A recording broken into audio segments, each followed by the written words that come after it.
नमस्कार छात्रों, स्वागत है आपका पुनः इस YouTube channel star coaching centre में। आज इस वीडियो में आपको हम बताने वाले हैं गुणनखंड करना, यानी द्विघात समीकरण या द्विघात बहुपद जो होते हैं उसको हम किस प्रकार गुणनखंड करेंगे और गुणनखंड करके किस प्रकार से आंसर लाएंगे उसको हम लोग देखेंगे। ये वीडियो आपके लिए बहुत महत्वपूर्ण है, क्योंकि आप जब तक इसको नहीं सीखिएगा तो 9th क्लास का 1-2 नंबर का सवाल आपका बिल्कुल छूटने वाला है। और क्यों छूटेगा? क्योंकि आपको बनाने नहीं आएगा, आप परीक्षा में नहीं बना पाइएगा तो नंबर नहीं ले पाइएगा। इसलिए आप इस वीडियो को बिना स्किप किए हुए अंतिम तक जरूर देखिएगा, ताकि आप ध्यान पूर्वक उसको समझ सकें और परीक्षा में बना सकें। तो चलिए देखिएगा चौथा नंबर सवाल, जिसमें कहता है गुणनखंड ज्ञात कीजिए। और गुणनखंड ज्ञात करने के लिए जो पहला नंबर सवाल हमारे पास दिया गया है वो है 12x² - 7x और +1।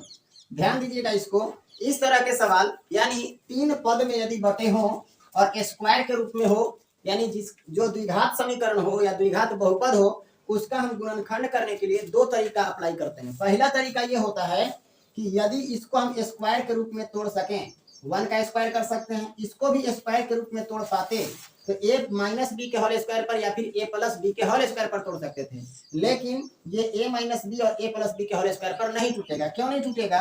यदि हम यहाँ पे 1 का स्क्वायर करते हैं तो 1 होगा, इसको तो स्क्वायर के रूप में तोड़ सकते हैं, लेकिन 12x² को हम लोग नहीं तोड़ सकते हैं। क्यों नहीं तोड़ सकते हैं? जब हम 12 को तोड़ेंगे तो 2 दूनी 4 तिया 12, यानी 2√3 आएगा और 2√3 x का स्क्वायर होगा। तो 2√3 से जब हम 2 में गुना करेंगे तो ये 7 कभी आने वाला नहीं है। 2ab जब हम लोग गुना करेंगे तो 7x नहीं आएगा। इसीलिए हम लोग इसको a - b या फिर a + b के होल स्क्वायर पर नहीं तोड़ सकते हैं। लेकिन एक और तरीका है, अगर उस रूप में हम नहीं तोड़ सकते हैं तो क्या? उसका नाम है फर्स्ट इंटू लास्ट, यानी फर्स्ट इंटू लास्ट के आधार पर हम लोग इसका गुणनखंड कर सकते हैं। तो उसके लिए जो हम नियम का नाम बताया फर्स्ट इंटू लास्ट, उसमें यह बताया गया कि फर्स्ट और लास्ट 3 पद है हमारे पास। 3 पद में जो 2 पद हैं उसमें जो गुणांक के रूप में संख्या है, संख्यात्मक मान है, उसको सबसे पहले गुना किया जाता है। ये जो फर्स्ट में आप 12 देख रहे हैं यानी 12 और अंतिम में 1 देख रहे हैं, उसको सबसे पहले क्या किया जाता है? गुना किया जाता है। तो 12 और 1 को गुना करेंगे तो कितना आएगा? 12। क्लियर है? अगर 12 आ गया तो इसको ऐसा तोड़ना है गुणनखंड के रूप में, ऐसा गुणनखंड के रूप में तोड़ना है कि उसको जोड़ने के बाद, उन गुणनखंडों को जोड़ने के बाद 7 आए या फिर घटाने के बाद 7 आए। कोई जरूरत नहीं है, जरूरी नहीं है कि केवल जोड़ने के बाद ही 7 आए। जोड़ने के बाद भी हो सकता है और घटाने के बाद भी हो सकता है। तो चलिए हम 12 को कैसे तोड़े कि ये 7 आ जाए। तो ध्यान दीजिएगा, 3 से काटिएगा तो 3 चौका 12, 3 और 4 जोड़ने के बाद 7 आएगा कि नहीं? तो इसी तरह से आपको सोच करके तोड़ना है, 2 भाग में तोड़ना है और 2 भाग में तोड़ने के बाद उसको जोड़ करके और घटा करके देखना है कि 7 आता है या नहीं। अभी तो हम दिखा करके आपको बताएं, लेकिन आप जब बनाइएगा तो इसको दिखाइएगा मत, मन में ही कीजिएगा। जैसे 12 एकम 12, 12 को कैसे तोड़े? 2 छक 12, 6 और 2 जोड़ने के बाद 8 हो जाएगा, नहीं होगा। 6 में से 2 घटा करके देखिए, 4 नहीं हुआ। फिर 2 से भाग आप नहीं लगाएंगे, अब 3 से उसको काटिए तो 3 चौका 12, 4 और 3 जोड़े तो 7 आ गया। बस 4 और 3 को दिमाग में रखिएगा और आगे बनाना शुरू कीजिएगा। ठीक है? जब हम इसको तोड़ लेंगे तो तोड़ने के बाद फर्स्ट वाला जो पार्ट होता है या फर्स्ट वाला जो पद होता है वो ज्यों का त्यों लिख दिया जाता है। तो चलिए लिख लेते हैं, क्या हो जाएगा? फर्स्ट वाला जो पद है वो ज्यों का त्यों लिख लेंगे हम लोग। कितना लिखेंगे? 12x²। इसके बाद यहाँ जो चिन्ह है वही चिन्ह लिखेंगे। लिख लिए? अब हमेशा यहाँ ध्यान दीजिएगा, अगर आप गलती कीजिएगा तो पक्का गलत हो जाएगा आगे तक। यहाँ देखिएगा, यहाँ अगर माइनस लगाए हैं तो इन दोनों गुणनखंडों में से जो बड़ा होगा पहले उसको लिखना है। तो बड़ा कौन है? 4 है, तो 4 लिखेंगे। इसके बाद आप पूछिए कि जोड़ने के बाद 7 आया था कि घटाने के बाद? जोड़ने के बाद। यदि 4 में माइनस है तो अब की बार माइनस लगाएंगे तब जुटेगा या प्लस लगाएंगे तब? माइनस लगाएंगे तब। क्यों? क्योंकि एक जैसा चिन्ह आपस में जुटता है। तो यहाँ माइनस है तो अगला में भी क्या लगेगा? माइनस। यहाँ याद रखिएगा 7x को हम लोग तोड़ रहे हैं तो इसमें x लगा हुआ है तो इसमें भी क्या लगेगा? x। फिर से माइनस देंगे क्योंकि दोनों माइनस और माइनस मिलकर के जुट जाएगा। और यहाँ पे दूसरा वाला क्या था? 3, तो इसमें भी x लगाएंगे और प्लस कितना? 1। कितना क्लियर है? अब ध्यान दीजिएगा, यहाँ इन दोनों जो पद हैं उन दोनों पदों में से हमको कॉमन करना है। तो देखिएगा 12 और 4 में छोटा कौन है? 4। और 4 से 12 में भाग लगता है, इसीलिए 4 को हम लोग क्या कर सकते हैं? कॉमन। यहाँ x का पावर 2 है और यहाँ x का पावर 1 है, दोनों में छोटा कौन है? x का पावर 1 वाला। तो x को कॉमन कर ली। क्लियर है? अब इससे जो कॉमन किया उससे इसमें भाग दीजिए, 4 तिया, अब x से 1 x कैंसिल तो 1 बच गया। फिर यहाँ 4 से 4 खत्म, अब x से x खत्म, क्लियर हो गया ना। तो क्या बचेगा, माइनस में 1 एक बार में कटेगा। फिर आगे बढ़िए, यहाँ बताइए क्या कॉमन किया जा सकता है। 3 और 1 में छोटा कौन है, 1 और 1 के पहाड़ा में 3 आता है ना, इसीलिए हम लोग माइनस में क्या कर सकते हैं, 1 को कॉमन ले सकते हैं। ले लिए, x इसमें है, इसमें x नहीं है, तो क्या x कॉमन होगा, नहीं। जो दोनों में मिलता है उसको लिया जा सकता है, दोनों में नहीं मिल रहा है तो केवल एक ही हमारा क्या हो जाएगा, कॉमन। अब इससे इसमें भाग दीजिए तो क्या हो जाएगा, माइनस और माइनस प्लस हो जाएगा। 1 से जब 3 में भागा कीजिएगा तो क्या आएगा, 3 और x तो x ही रहेगा क्योंकि कटा नहीं। अब यहाँ माइनस और यहाँ प्लस, तो प्लस माइनस माइनस, 1 से 1 में गुना करेंगे तो सॉरी भागा करेंगे तो कितना आएगा, 1। याद रखिएगा, अगर इस कंडीशन में यहाँ पे आपका कोष्ठ के अंदर वाला दोनों पार्ट एक जैसा होगा तो समझिएगा सही है, अगर यहाँ पे एक जैसा नहीं हुआ तो समझ लीजिएगा कि गलत है, और यहीं से फिर से जांच पड़ताल शुरू कर लीजिएगा, ठीक है। अब क्या करेंगे, जब ये दोनों एक जैसा हो गया तो बाहर वाला जो है, कोष्ठ के बाहर वाला, वो दोनों को एक में कीजिए और कोष्ठ में लिखिए 4x माइनस 1, ये दोनों को एक में रख लिए और ये दोनों के बदले केवल एक लिखेंगे, यानी 3x माइनस 1, केवल एक ही को लिखना है दोनों में से। यही आपका गुणनखंड हो गया और गुणनखंड के रूप में बदल गया, और यही आपका क्या है, आंसर। समझ में आया। इसके बाद जो दूसरा नंबर सवाल है उसको हम लोग देखना शुरू करते हैं कि दूसरा नंबर सवाल में हमसे क्या दिया गया है और क्या गुणनखंड करना है। तो दूसरा जो है उसमें लिखा है 2x स्क्वायर, इसके बाद है 7x और फिर दे दिया प्लस में 3, क्लियर है। और ध्यान दीजिएगा, यहाँ फर्स्ट इनटू लास्ट का नियम लागू करना है। अभी तुरंत बताया गया था कि 3 और 2 को गुना करेंगे कितना होगा, 6 होगा। अब अगर 6 हो गया तो 6 को तोड़िए, 2 से तोड़ेंगे तो 2 तिया 6, 2 और 3 को जोड़ेंगे तो 5 हो जाएगा, लाना कितना है 7। तो इसका मतलब 2 से नहीं कटेगा, ठीक है। अगर 2 से काट रहे हैं तो नहीं मिल पा रहा है बीच वाला पार्ट, तो हमको क्या करना पड़ेगा, 1 से 6 में भागा लगाएंगे तभी 6 बार में कटता है, या फिर 6 से 1 में भागा लगा लेंगे। जब गुना किए थे तो कितना आया था 6, और 6 में हम 6 से भाग करेंगे तो एक बार में कटेगा कि नहीं। अब 6 और 1 दोनों को जोड़ने के बाद क्या मिल जाता है, मिल गया कि नहीं मिल गया। अब यही चीज हम लोग यहाँ लिखने वाले हैं। तो जो हमारा पहला पद होता है उसको ज्यों का त्यों लिखते हैं, इसके बाद जो चिन्ह है प्लस वो लिखते हैं। अब ये दोनों में जो बड़ा होता है पहले लिखा जाता है, 6 और x लगाना है तो x लगा लेंगे, क्लियर है। इसके बाद जोड़ने के बाद 7 आया था कि घटाने के बाद, जोड़ने के बाद, तो प्लस में करके क्या लिखेंगे 1, और x 1 नहीं भी लिखेगा तो कोई डाउट नहीं है, और प्लस में क्या हो जाएगा 3, क्लियर है। इसको ध्यान दीजिएगा, दोनों में हमको क्या करना पड़ेगा, कॉमन। यहाँ 2 है संख्यात्मक मान और यहाँ 6 है, तो 2 और 6 में छोटा कौन है, 2। तो 2 से ही 6 काटेगा तबे 2 लेंगे, और नहीं तो इसका जो गुणनखंड होगा उसको फिर लेकर के देखेंगे कि कौन काटता है, ठीक है। तो 2 से कटता है 6, इसलिए 2 को निकाल लिए। x यहाँ 2 गो, यहाँ 1 गो, तो दोनों में से x एगो छोटा वाला है और इसलिए कटेगा, इसीलिए x ले लेंगे।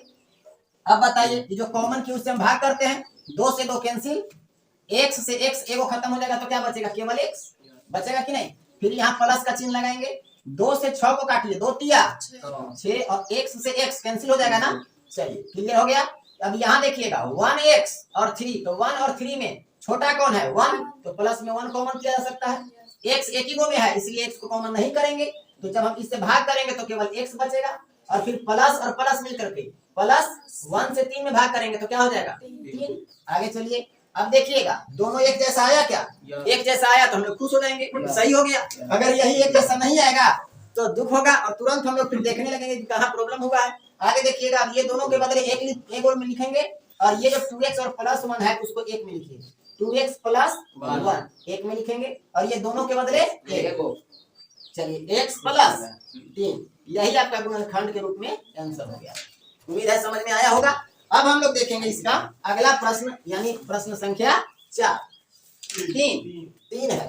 तो तीसरा नंबर प्रश्न देखते हैं हम। तीसरा में हमसे बोला 6x स्क्वायर, फिर क्या दिया हुआ है प्लस 5x और माइनस में 6, क्लियर है। समझिए, अब यहाँ ये सवाल हमारा दे दिया फर्स्ट इनटू लास्ट, यानी 6 36, क्लियर है यहाँ तक।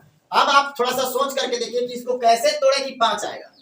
तो याद रखिएगा, अगर हम इसको 5 6 30 करते हैं, सॉरी 5 6 30 नहीं होगा, 36 ना है, 4 9 36। अगर 4 से हम काटते हैं 9 बार में तो 4 9 36। आप भी दिमाग लगा सकते हैं, कोई दिक्कत नहीं है। अब 9 और 4 जोड़ेंगे तो कितना आ जाएगा 13। तो जोड़ेंगे नहीं, घटा करके देखिए, 9 में से 4 खर्च 5 हो जाएगा ना। तो चलिए अब शुरू करते हैं। पहला वाला पार्ट को ज्यों का त्यों, यानी 6x स्क्वायर प्लस, यही वाला चिन्ह लगाएंगे, बड़ा वाला लिखना है ना, तो तो 9x फिर जोड़ करके आया था घटा करके, यहाँ प्लस है तो यहाँ माइनस लगाएंगे तब ना घटेगा, माइनस क्या लिखना होगा 4x और माइनस में कितना 6। कोई दिक्कत है? आगे चलिए, इधर ध्यान दीजिएगा, अब कॉमन करना है ना, तो 6 और 9 में छोटा कौन है 6। क्या 6 के पढ़ा में 9 आता है? नहीं आता है। तब इसका गुणनखंड देखेंगे, 6 कौन से कटता है 3 से, तो 3 से ये भी कटता है और ये भी कटता है ना, तो 3 को कॉमन करेंगे, कोई दिक्कत यहाँ तक। x स्क्वायर और x में छोटा वाला x है, x लिखेंगे। अब इससे इसमें भाग लगाइए, 3 दूनी 2 आ गया, x से एक x कट जाएगा तो एगो बचेगा, फिर यहाँ प्लस है तो प्लस लगाएंगे, 3 तिया, अब x से x तो कैंसिल हो जाएगा, उसमें बंद कर लीजिए। अब बताइए यहाँ माइनस है तो माइनस लगा लें। अब 2 और 6 में छोटा, सॉरी 4 और 6 में छोटा कौन है 4। क्या 4 से 6 में भाग लगता है? नहीं, तो 4 तो नहीं लेंगे। तब 4 और कौन से कटता है 2 से, तो 2 से ही दोनों कट रहा है ना, इसीलिए 2 को कॉमन करेंगे। x एक में है एक में नहीं है तो x को कॉमन कर ही नहीं सकते। क्लियर? आगे बढ़िए। अब यहाँ 4 से भाग लग, सॉरी 2 से भाग लगाइए तो माइनस माइनस प्लस हो जाएगा, 2 दूनी 4, x है तो x रहेगा, फिर माइनस और माइनस प्लस 2 तिया 6। क्लियर है? आगे बढ़िए। अब ये दोनों देखिए तो एक जैसा है, अगर है तो बिल्कुल सही है, 3x खुश हो गए, -2 बहुत अच्छा, बहादुर है आप लोग। ये दोनों के बदले एक लिखेंगे, यानी 2x प्लस 3, और यही आपका क्या हो गया आंसर। गुणनखंड का मतलब गुना के रूप में, देखिए ये पार्ट और ये पार्ट दोनों गुना के रूप में आ गया, इसलिए आंसर हो गया। ठीक है, आगे चलिए सवाल नंबर चौथा देखिए। चौथा नंबर जो सवाल है उसमें हमसे बोला 3x स्क्वायर माइनस x और -4। समझिएगा ध्यान से, फिर से हम लोग पहला और अंतिम वाले को गुना करेंगे, 3 चौका 12 आ गया। अब 12 को ऐसा जोड़ेंगे कि बीच वाला पार्ट में यहाँ कुछ नहीं है, मतलब 1 है तो 1 आना है। क्या 4 तिया 12 होता है? तो 3 चौका 12 या फिर 4 तिया 12 कुछ भी लिख सकते हैं, कोई दिक्कत नहीं है। चलिए, तो पहला पार्ट को ज्यों का त्यों छोड़ देंगे, यानी 3x स्क्वायर, फिर माइनस का चिन्ह लगा के बड़ा वाला की छोटा वाला, बड़ा वाला यानी 4x लगाना होगा ना। घटाने के बाद एक आया था कि जोड़ने के बाद, घटाने के बाद यहाँ माइनस पहले से लगाए तो प्लस लगाना होगा ना, कितना 3x और माइनस में कितना होगा 4। कोई दिक्कत? चलिए, कॉमन करना है ना, 3 और 4 में छोटा कौन है 3 के पहाड़ा में 4 आता है क्या? नहीं, तो 3 और कौन से कटता है 1 से, तो 1 लिखे के जरूरी है नहीं, छोड़ दीजिए। x यहाँ 2 और यहाँ x 1 होते, एगो x बाहर निकलेगा, कोई दिक्कत? अब यहाँ पे 1 है तो 1 से 3 में भागा लगाएंगे, 3 और x से एगो x कट जाएगा तो एगो बचेगा, फिर यहाँ माइनस है तो माइनस लगाना होगा, क्योंकि प्लस माइनस माइनस हो जाएगा, x खत्म तो क्या बचेगा 4।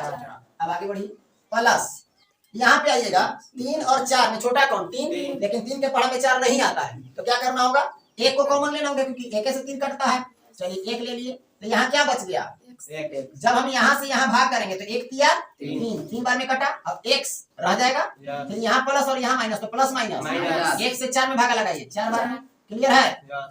कोई दुख किसी को? आगे चलिएगा, यहाँ पे ध्यान दीजिएगा, x और प्लस में 1 ये दोनों एक में आ जाएंगे, x प्लस 1 और दोनों एक जैसा है ना, दोनों के बदला एक लिख लेना है, यानी 3x माइनस 4 गुना के रूप में आ गया, और यही आपका क्या है आंसर। उम्मीद है समझ में आया होगा।